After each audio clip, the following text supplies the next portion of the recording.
593664. Okay, thank you for that. And we're at Hunt Correctional Center. Is there anybody in there from Hunt? Yes, sir. Deputy Warden Stephanie Michelle, Christy LeBlanc, classification. Joe Buttress, Assistant Warden. Okay, all right, we appreciate that. And this is this particular case is assigned to Miss Cheryl Renatza to my left, and Miss Renatza is going to take the hearing from here on out, and we'll ask some questions, then we'll have a chance to ask questions, and then we'll make our decision. Okay. Renatza? Thank you. Good morning, Mr. Pitre. Good morning. Mr. Pitre, so you're currently serving a 17-year sentence for a conviction in Lafourche Parish for forcible. Yes, ma'am. How much time have you served? I think it's like about 16 years, something like that, because I got an out date next year around July. Yes, your full term is July 29th of 2026. Yes, ma'am. And have you completed sex offender treatment? Yes, sir. Yes, ma'am. Okay. And you did that in 2012? Yes, ma'am. When's your last high court write-up? I think it was about 3 years ago, I think, because I reheld some medicine that I was supposed to take, and I didn't take it because I didn't want to take it on an empty stomach, and I had got a write-up, and which I should have took it, but I was wrong in holding it, So I noticed that you were denied in 2015. You've taken lots of programs and classes since that hearing. You were denied back then because there was victim opposition, law enforcement opposition, and you had gotten a disciplinary report. So out of the programs and classes since your last hearing, is victim awareness included in those classes? Yeah, I have a thing on here that says victim awareness on this paper that I have right now. So tell us, Mr. Pitre, why do you think he ought to be released on parole? Well, I know I committed a bad crime, and I'm very sorry, and I just want to go back home, finish taking care of my family, and do the right thing, stay out of prison. Okay. Warden Michelle, is there anything you can tell us about Mr. Pitre? No, ma'am. You covered the write-up, the last write-up, and pretty much everything. He's on light duty compound because he has a few little health issues, but that's it. So let's hear from Mr. Pitre's supporters. We have your niece, Kim Porter, here. We'd like to hear from Ms. Kim.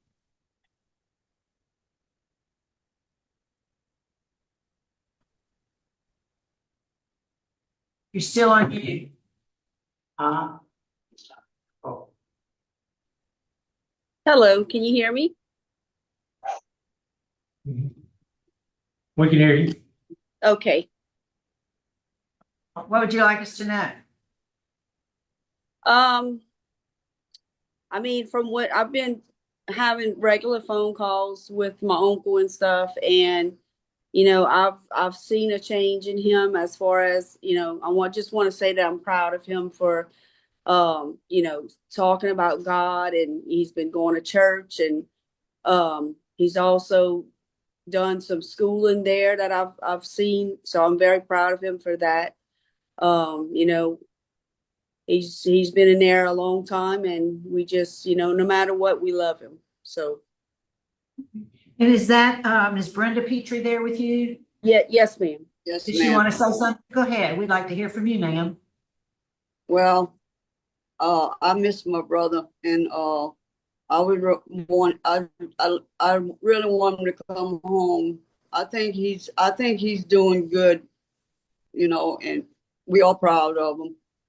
for going to church, carrying the cross, and doing all the classes that he's been doing.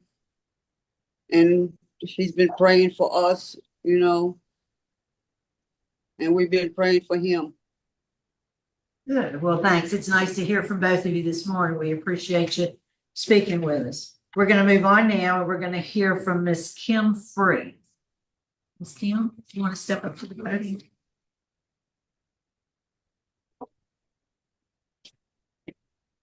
Good morning. Good morning. Good morning. I wrote down my testimony.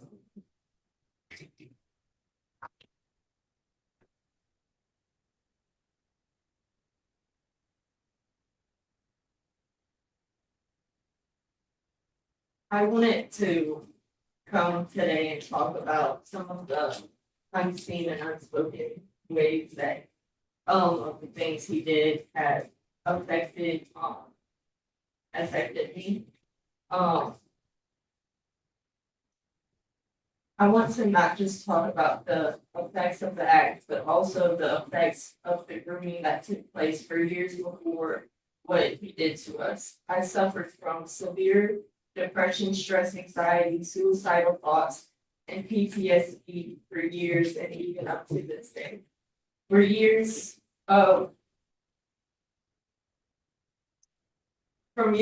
grooming, my subconscious has been compromised, making it hard to identify a good or a bad person or environment, only causing me to fall into more and more abuse and hardship. It took years of faith therapy and doing what I called de-grooming. I wanted to talk for a second about the life work he initiated on. He had started off in our lives as sort of loving, trying to build up a bond and connection with us. But while he was doing that, he was going and installing a lot of fear in us in many ways, physically, mentally, and spiritually. And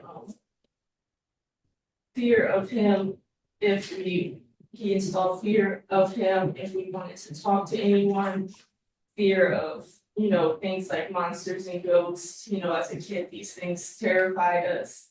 And somehow while he was doing all of this, he made us feel loved and that what we were receiving was love, even though that's not what love was. We're being neglected, dirty, scared, but somehow we still felt love. And this right here is what I believe did the most damage to me going into life forward, having that idea of that's what love is. After Alvin was sentenced, I spent years in therapy going 1 to 2 times a week. I suffered from suicidal thoughts for years and had a few attempts. I was diagnosed with a depression, anxiety, stress, and ADHD at 11 and was on about 5 different medications. By the time I was 12, the first time I abused my medication, I was 14. It was my IV medication and it didn't seem to work. So I started to see more when nobody was like, my anxiety was severe that 2 of my 5 medications were for anxiety, and still they didn't manage to help because of the fear that I was living in constantly. Even after he was in jail, I never felt safe at school or at home. I had not really talked about this until I was an adult, but when I was in school, I had what seemed like an irrational fear of Alvin breaking out of jail and breaking into my school and then into my class and raping me in front of the class as payback. And that sounds like a crazy fear to have, but it did. And every day I was in class, I had that fear and I would freeze up and tremble. And my teachers would have to come down and be like, Kim, are you okay? But even though I was doing all of this in class, I still was an honor student, making honor roll. I somehow managed to still do that.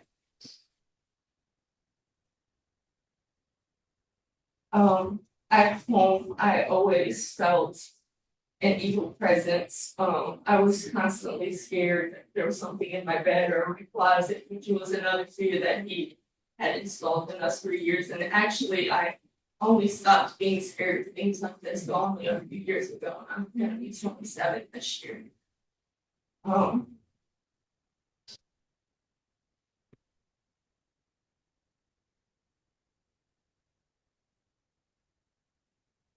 I wanted to go on and say I don't use medications or anything anymore. That was something that I don't abuse medications anymore. That was stuff I did between the ages of 14. Now I want to talk about my life immediately after the school abuse. I want to start when I was about the age of 9 and 10. Most kids at that age don't exactly have a life. While I technically didn't have one, while other kids just had crushes, I wanted more from my peers that I had crushes on. And I remember being disgusted and ashamed of myself. I hated my thoughts and myself. I felt like a freak. I had wrote a poem somewhere between the age of 10 and 11. This was before he was sentenced. And I did save it all these years, and I just wanted to read it real quick, if that's okay. I wrote, I'm terrified, the pain multiplies all the abuse I have been used. Every passing day I try to walk away, but it hurts. Can't even read a verse, and with a knife I almost took my life. Instead I cried, asking God why. I just had to be. Oh, what he did to me. I used to be brave, used to be virgin, and now I'm virgin and screwed. He made me bruised, used to have hope, now I mope. I try to fight, but I need some light. He's done a crime, need some time, I'll testify, make him say bye. I wrote this when I was 10. You can see I also, not long before this poem, I had my first suicide attempt.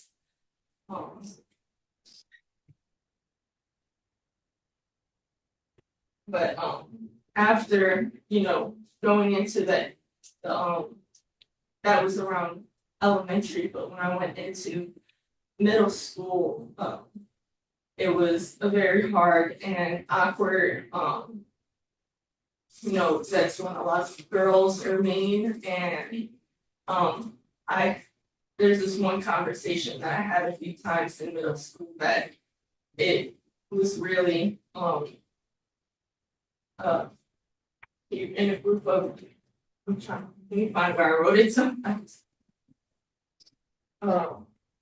Now imagine it's lunchtime, you're in a circle with 11 to 13-year-old girls, and one of them suddenly asks the group of girls, are you a virgin?